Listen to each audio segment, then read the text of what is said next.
What's up there, tubers? Two-Wheel Schmeal here with another God paradox.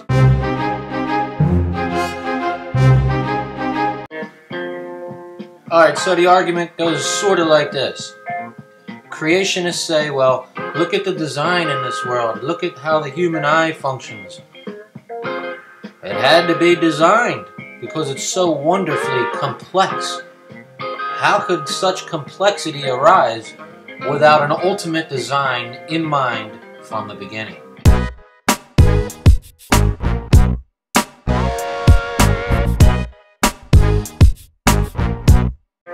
Creationists are perfectly good with saying that complexity means that it had to be designed.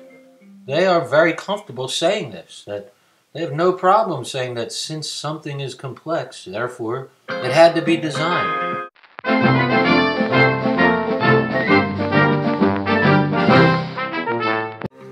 But when confronted and asked, well then, if complexity requires a designer,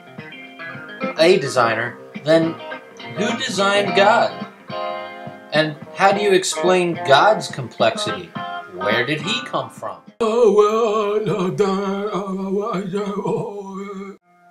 With God, you'll quickly notice that creationists require no explanation whatsoever as to where their creator came from. But anything else that's complex requires a designer, except God. God is the only complex thing that doesn't need a design or a designer. They'll tell you that God just always was.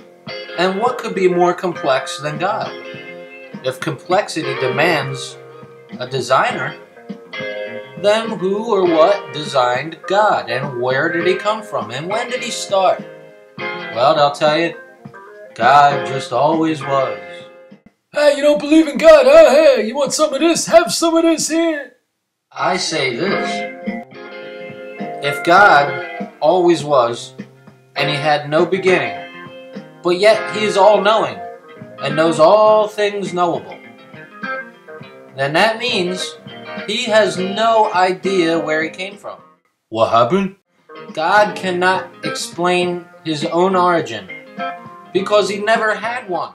What happened? He had no beginning. He just always was there. Dude, no fucking way! So if you were able to ask God right now, where did you come from, God, and when did you start? He would say, I just always was. What happened?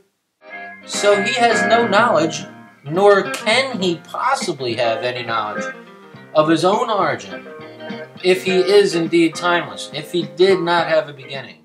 Dude, you're so right. Then there is no beginning to identify. God cannot give you a reasonable answer of where he started. Because God is a paradox.